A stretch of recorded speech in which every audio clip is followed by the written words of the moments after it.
aí, gente? Vamos para mais uma aula de biologia, de genética. Então, tira o print da tela aí. Beleza? Então, vamos começar. Qual é o assunto de agora? Herança quantitativa. Olha o nome. Quantitativa, quantidade. Então, o que acontece nessa herança, diferente de todas as outras que a gente estudou até agora? Cada alelo, ele vai dar uma quantidade no fenótipo. Então, vamos entender isso melhor? Olha só, os alelos, eles somam seus efeitos. Então, se eu tiver um alelo dominante, eu vou ter X efeito no fenótipo. Mas se eu tiver dois alelos dominantes, eu vou ter 2x efeito no meu fenótipo. Isso vai ser mais fácil para entender quando a gente estudar a cor da pele. A cor da pele, acreditava-se que eram 2 pares de genes para determinar a cor da pele. Só que nós temos uma variável muito grande na tonalidade da pele. Então hoje sabe-se que não são apenas 2 pares de genes, são mais pares de genes, tá? Eu vou explicar daqui a pouquinho o que significa essa somatória dos efeitos do alelo e vocês vão entender. Antes, vamos só pensar o seguinte: a herança quantitativa, ela sofre grande influência do ambiente. Então, vamos pegar de novo a cor da pele como exemplo. Nós temos aí o gene determinando a cor da pele do indivíduo. Mas a gente sabe que nessa característica o ambiente favorece muito a tonalidade da pele. Quanto mais radiação eu tiver, mais melanina eu vou produzir. Quanto menos radiação eu tiver sobre o efeito dela, menos melanina eu vou produzir, né? Então, o fator ambiente, o fator externo influencia muito na somatória desses genes quando a herança é quantitativa, tá? E ao contrário lá das outras características que a gente estudou através de Mendel, que tinha uma variação descontínua, então se a semente era verde, e se fosse amarela, era amarela, agora eu tenho uma variação contínua, ou seja, eu tenho o preto, eu tenho o preto mais claro, o preto mais claro ainda, o branco mais escuro. Então a gente tem uma variação de fenótipos que é mais contínua. Então vamos explicar isso melhor, né? O exemplo é a cor da pele. Então olha só, o indivíduo, eu vou explicar, gente, como 2 pares de alelos só, tá? Porque se eu explicar com mais pares de alelo, como sabe que hoje a cor da pele é determinada, nós vamos ter aqui uma variação fenotípica muito maior. Então nós vamos didaticamente pensar que a pele ela tem a coloração definida por apenas 2 pares de genes, lembrando que é mais, ok? Então vamos pensar aqui, ó, se são 2 pares de alelos, são quantos genes? 4. Se o indivíduo ele tiver todos os genes dominantes, significa que esse indivíduo tem a cor preta da pele, tá? Se o indivíduo não tiver nenhum gene dominante, significa que esse indivíduo tem a cor da pele branca. Gente, esse indivíduo aqui, ele produz o mínimo possível de melanina. Esse indivíduo vai produzir o máximo possível de melanina. E aí nós temos entre o maior e o menor, ou seja, os 2 extremos, o que produz mais melanina e o que produz menos melanina, a gente tem a variação contínua desse fenótipo. Então, olha só, o indivíduo que tiver 3 genes dominantes, então eu vou produzir uma melanina de acordo com esses 3 genes dominantes. Ele vai ser um mulato escuro. Se o indivíduo tiver apenas 2, tá vendo? Esses 3 genótipos possíveis são genótipos com apenas 2 dominantes. Esse indivíduo vai ser o mulato médio. Se o indivíduo tiver desses 4 alelos apenas um dominante, ele vai ser o mulato claro. E o indivíduo que não tiver nenhum dominante vai ser o indivíduo branco, ou seja, com mínimo de melanina. Todo mundo vai nascer com mínimo de melanina, exceto o indivíduo, exceto não, né? Todo mundo nasce com mínimo de melanina, mas à medida que nós vamos tendo os genes dominantes, a gente passa a produzir mais melanina de acordo com a quantidade de genes dominantes presentes no genótipo. Ficou claro isso, pessoal? Então, a gente pode fazer alguns cálculos a respeito. Se eu quiser calcular quantos genótipos estão dentro de uma herança quantitativa, eu vou pegar o número de classes fenotípicas menos 1, certo? Então, olha só, quantas classes fenotípicas eu tenho nesse exemplo que eu pus para vocês da cor da pele? O negro, o mulato escuro, o mulato médio, o mulato claro e o branco. Então são 5, certo? 5 menos 1 me dá quantos alelos? 4. 4 genes para determinar a cor da pele, tá? Mas eu posso dar o contrário. Eu posso pedir para vocês calcularem para mim a quantidade de fenótipos e não a quantidade de alelos. Então, vocês vão fazer o número total de alelos mais 1. Então, vamos lá. Se eu tenho 4 alelos aqui e eu vou somar mais 1, vão dar 5. 5 significa o número de classes fenotípicas. Então, numa questão, eu posso te informar o número de alelos para você descobrir o número de classes fenotípicas, ou eu posso te dar o número de classes fenotípicas para você descobrir o número de alelos presentes nessa herança quantitativa, correto? Outra forma, como que eu vou saber quanto que cada gene soma ao fenótipo? Também tem como saber. A gente vai fazer o seguinte, calcular a contribuição do gene. Então tem um exemplo que numa espécie de arroz, eu tenho um indivíduo maior alcançando 150 centímetros. O menor indivíduo, ele alcança 90 centímetros, ou seja, são os dois extremos, lembra?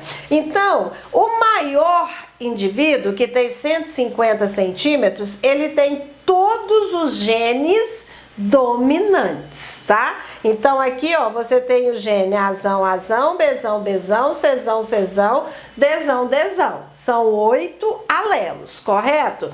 O indivíduo menor, lembra, todo mundo vai nascer, todo arroz vai nascer com 90 centímetros. Eles vão ganhando centímetros à medida que eles tiverem genes dominantes. Então, o indivíduo que não tiver nenhum gene dominante, ele vai nascer com 90 centímetros. O que nós vamos fazer então para saber quanto que cada gene contribui na altura desse tipo de arroz? Nós vamos pegar os extremos e subtrair. Então eu vou subtrair 90 de 150. 150 menos 90. Quanto que vai dar isso? Vai dar 60. São quantos alelos? São 8. 1, 2, 3, 4, 5, 6, 7, 8 alelos. Então, eu vou dividir o número obtido pelo número de alelos. Então, vai ser 60 dividido por 8, que vai dar 7,5. Então, de curiosidade depois, vocês façam aí na calculadora para vocês verem. O menor indivíduo tem 90, é aquele que não tem nenhum gene dominante.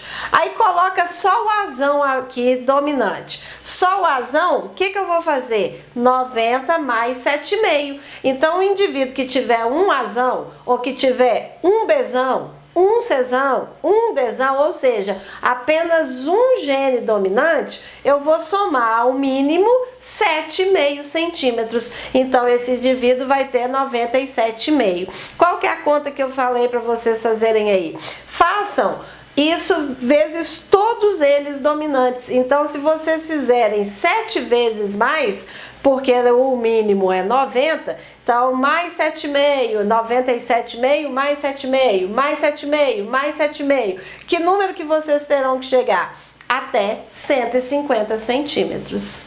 Ficou claro, pessoal? Então, beleza. Outro assunto da aula de hoje, a herança do cromossomo sexual. Os cromossomos sexuais, eles são chamados de heterossomas. Por quê? Hétero, diferente. É o cromossomo diferente. Então, nós temos 23 pares de cromossomos. 22 pares são de cromossomos autossômicos. Esse 23º par é o cromossomo sexual. Então, a gente chama ele de heterossomos porque eles são cromossomos diferentes, né? Na espécie humana, nós mulheres somos o sexo homogamético. O que significa isso? Homo igual, gamético de gameta. Então, nós produzimos gametas iguais. Por quê? A gente tem 44 cromossomos autossômicos e os 2 sexuais. Só que os 2 sexuais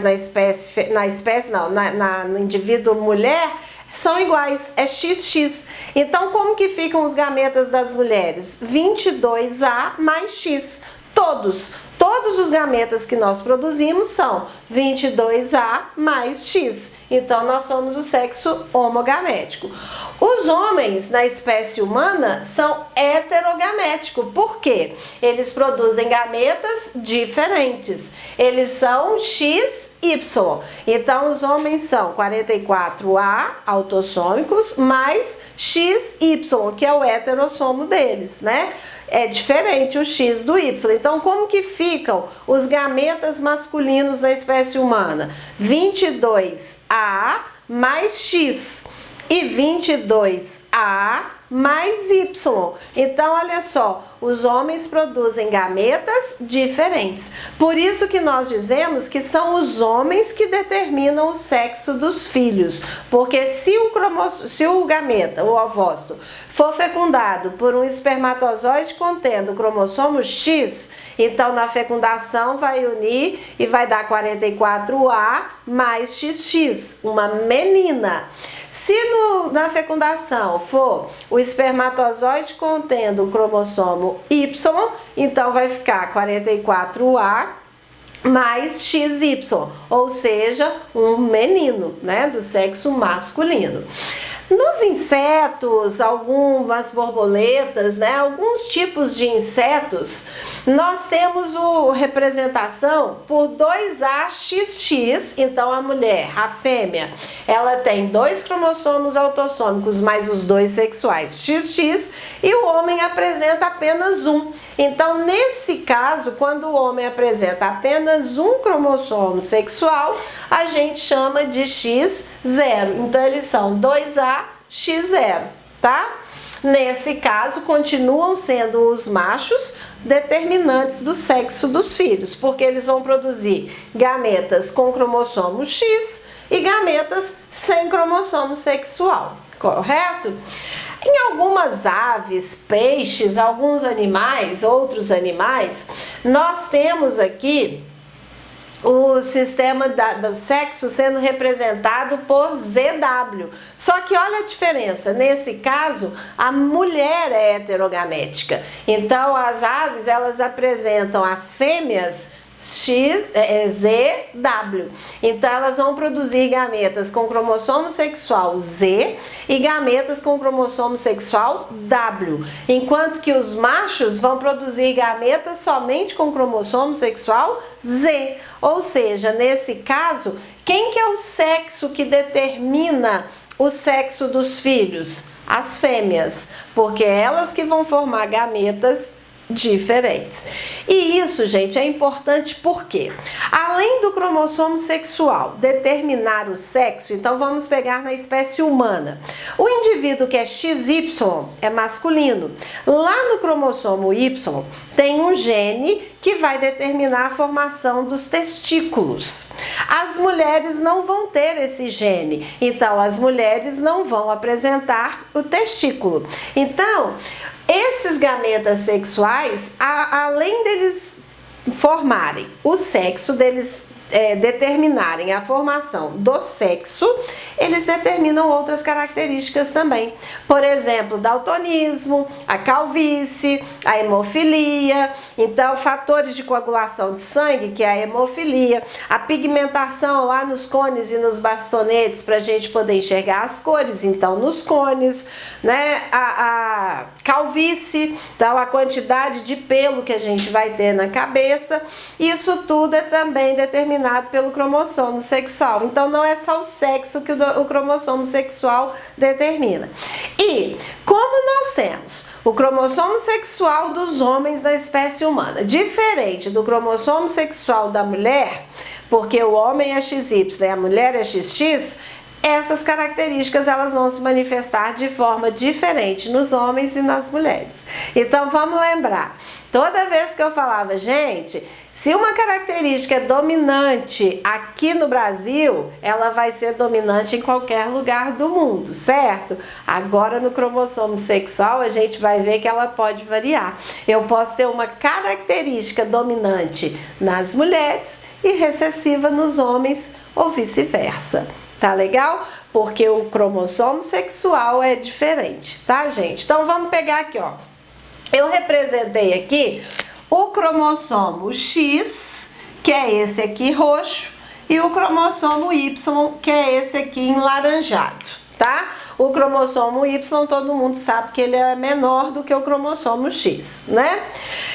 Vocês podem ver que tem um pedacinho aqui do cromossomo X que não está, do cromossomo Y, que não está presente no cromossomo X. Essa parte não é homóloga. Eles fazem pareamento lá na meiose, eles vão fazer permuta entre si, mas normalmente essa permuta vai acontecer entre as partes que são homólogas e não entre as partes que não são homólogas. Ou seja, essa é uma parte do Y que não é homóloga ao X.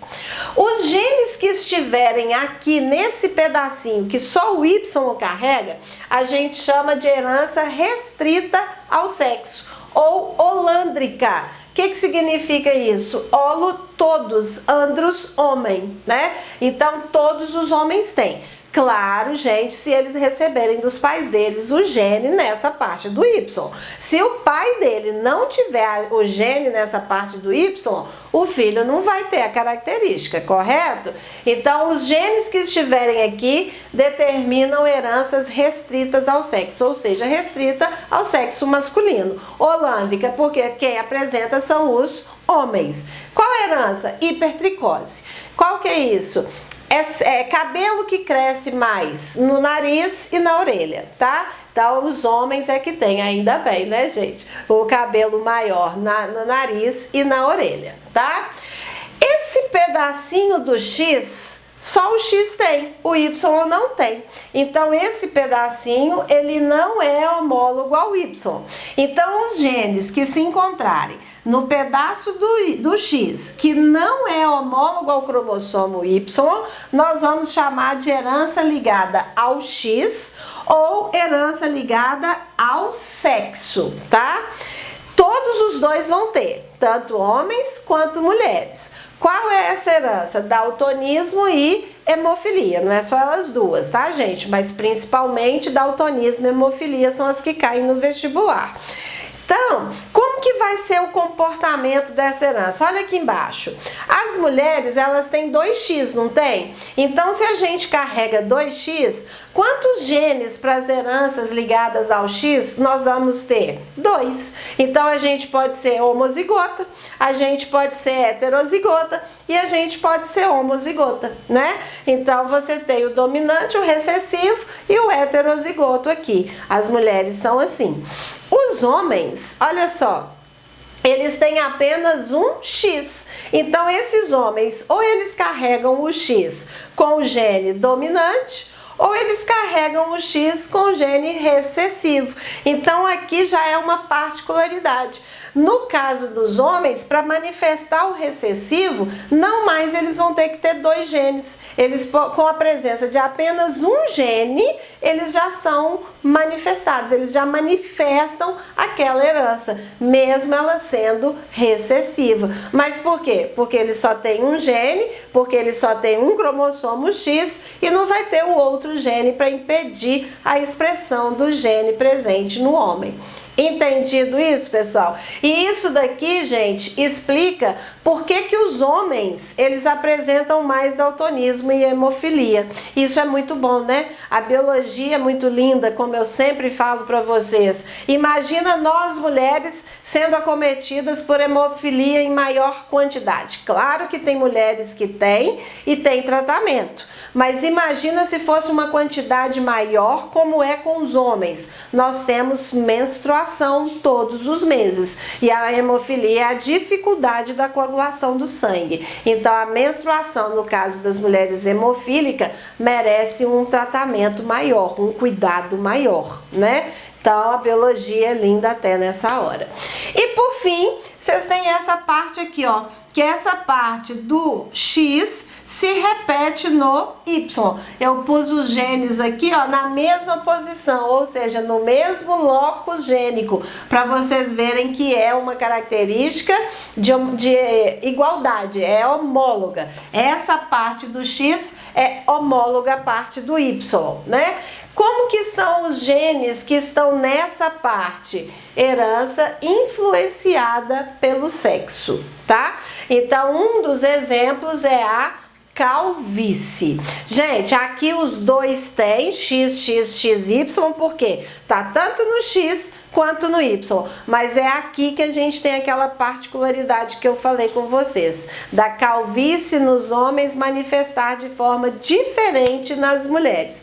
E aí nós vamos para um próximo quadro para eu poder explicar isso aqui para vocês, tudo bem? Então, gente, trocamos o quadro, agora vamos continuar aquela aula de herança do cromossomo sexual. Lembra? Aqui, ó, nós estávamos falando da herança ligada ao sexo, certo?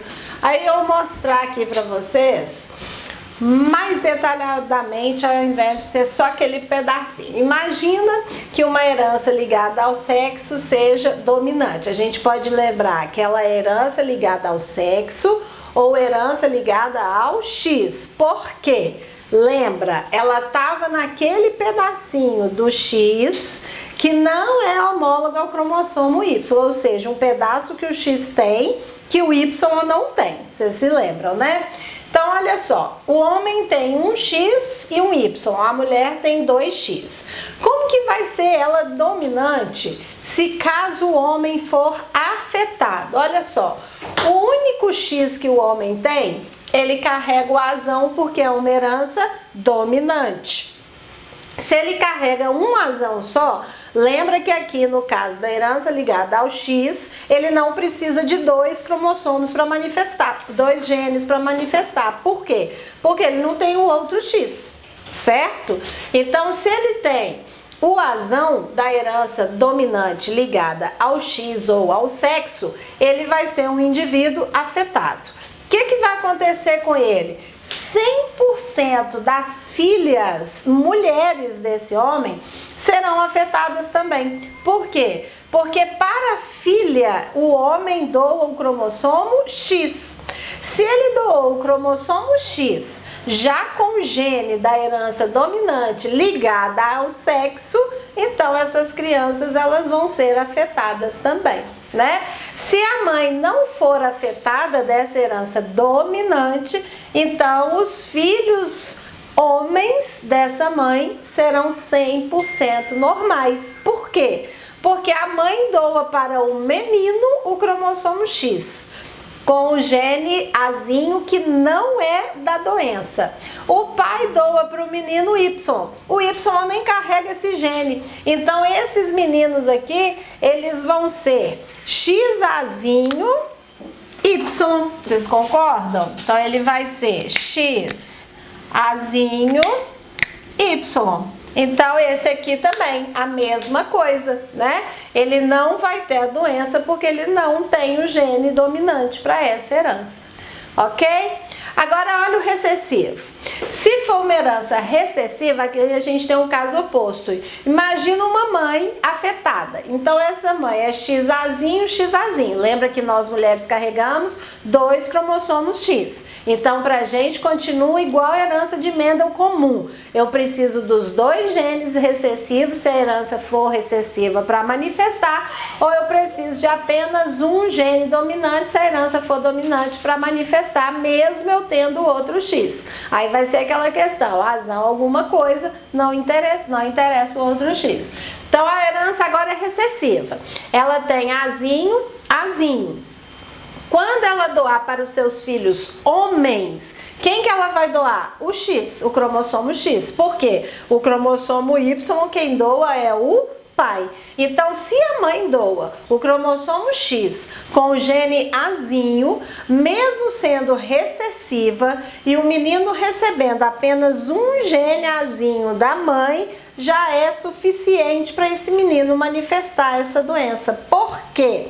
Porque o homem não tem 2x, o homem só tem 1x. Lembra, gente? A última aula que a gente teve lá na sala, nós falamos da cromatina sexual, né? Nós mulheres temos 2x, um x ativo, um x inativo. O x inativo é a cromatina sexual. Os homens têm X inativo, ou seja, os homens têm cromatina sexual? Não, porque o único X que os homens carregam é o X ativo, né? Então aqui no caso eles têm o X que a mulher mandou e o Y que o pai mandou, certo? Essa menina aqui, ó, vai depender do pai, né? Se o pai for recessivo, vamos supor que ele fosse XAzinho com o XAzinho da mãe, todos os filhos desse casal seriam afetados. Mas aqui no caso eu coloquei ele não portador, não afetado, então as filhas dele, 100% delas vão ser normais. Por quê? A herança é recessiva, o pai é normal, logo ele carrega no seu cromossomo X o gene dominante, que é esse o gene que ele vai passar para as filhas mulheres. Ok, gente? Tranquilo? Deu para entender agora? Legal? Então, vamos lá. Herança restrita ao sexo. Olha aqui, ó, restrita. Lá no outro quadro eu tinha escrito holândrica, lembra? Holo, todos, andro, homem. Então, agora é restrita. Quem tem? Os homens. Aí eu fiz esse heredograma aqui, ó, só para vocês entenderem a questão.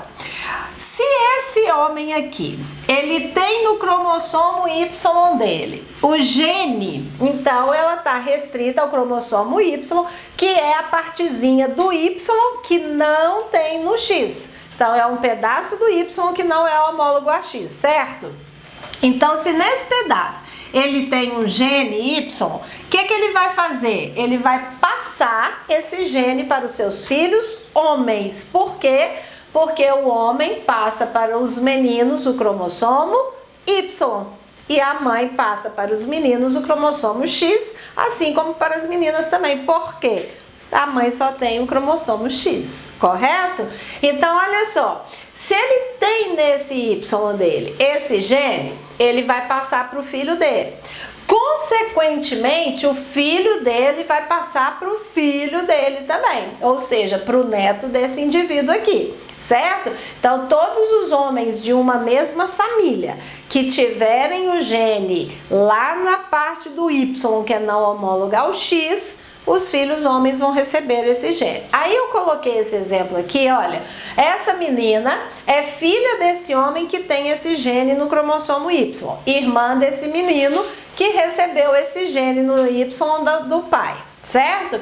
Só que ela casou com um homem que não tem esse gene no cromossomo Y.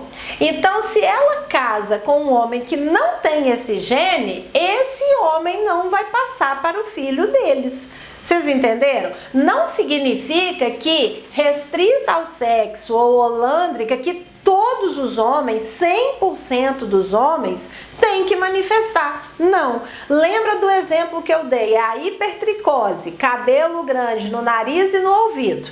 Todos os homens têm muito cabelo e saindo grande pelo nariz e pelo ouvido? Não.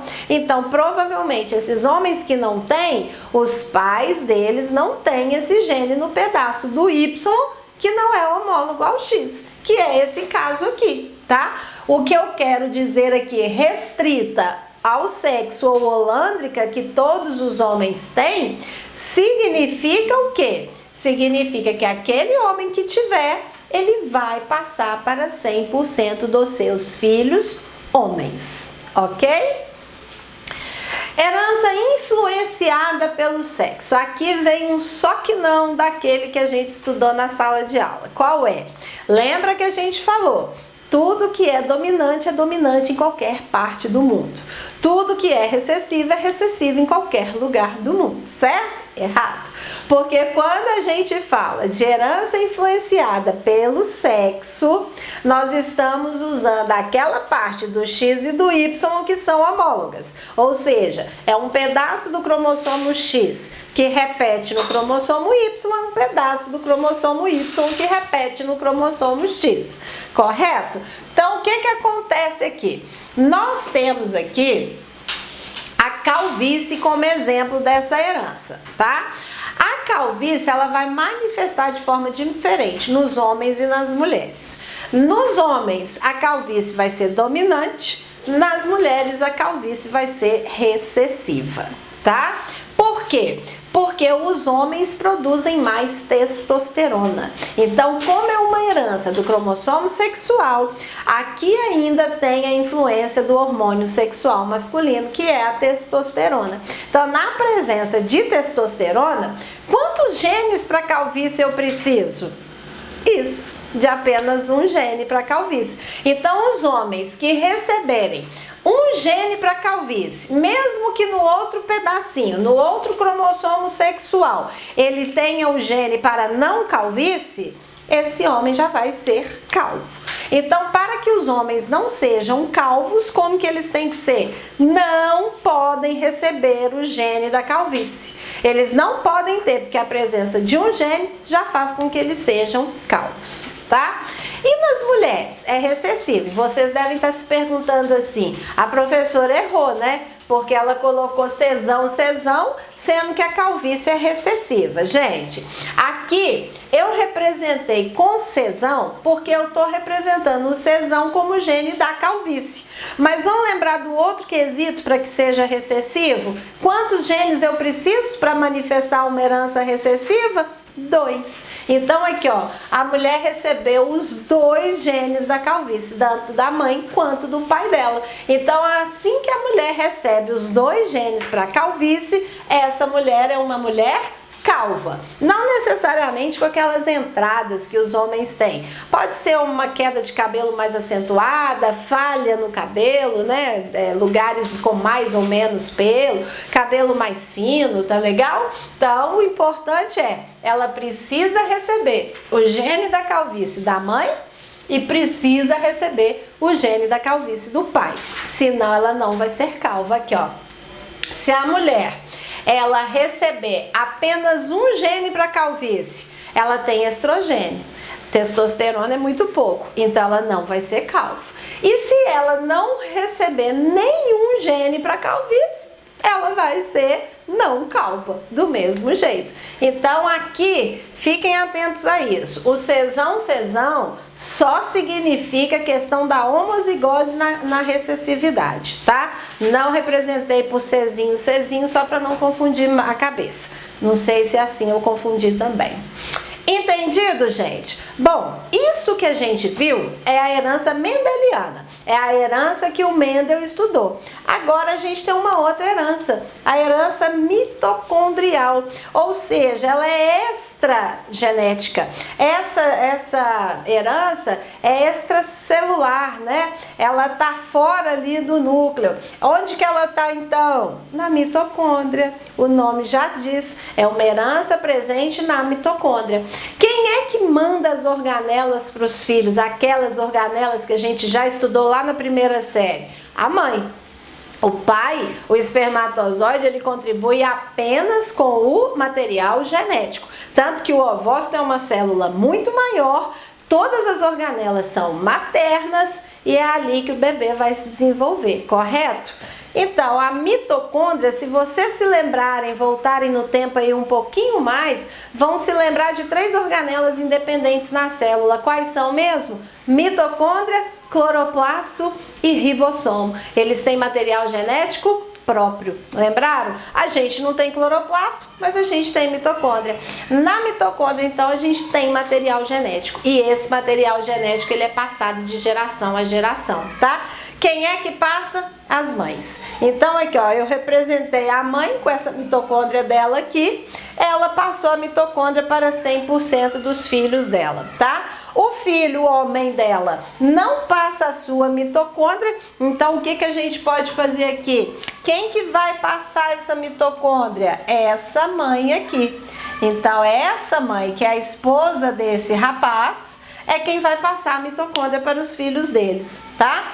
E essa menina, que é filha dessa mãe, vai passar a mitocôndria para os seus filhos também. Então, a herança mitocondrial, ela é uma herança materna, tá? Então, pode ser chamada também de herança materna, tá ok? E aqui, ó, rapidamente, só pra gente lembrar, isso aqui a gente volta a falar depois, mais tarde, nas alterações dos cromossomos sexuais, né? Quais são as principais que a gente estuda? A síndrome de Turner, que é aquela onde o indivíduo tem ausente um cromossomo sexual. Então é 45x0, né? O que acontece aqui? A gente tem uma menina, porém uma menina que não desenvolve as características sexuais secundárias. Se lembram? Klinefelter, que é XXY. O que significa esse XXY? É um homem, porém ele tem algumas características femininas, inclusive em alguns casos chega a desenvolver as mamas, tá? O PoliX, que era conhecido antes como superfêmea, o que significa? Eu posso ter uma trissomia, uma tetrassomia ou uma pentassomia de vários X. Então, eu tinha que ter apenas 2, passa a ter 3, 4 ou 5x. E o duplo X, que era o conhecido supermacho, que é XYY. São todas anomalias e a gente volta a fechar essas anomalias mais tarde, estudando uma por uma no capítulo de alterações cromossomiais. Ok, gente? Então aí, ó, mais um para casa de biologia, páginas 112 a 114 do livro, ok? Tchau para vocês, estudem biologia e até breve, se Deus quiser.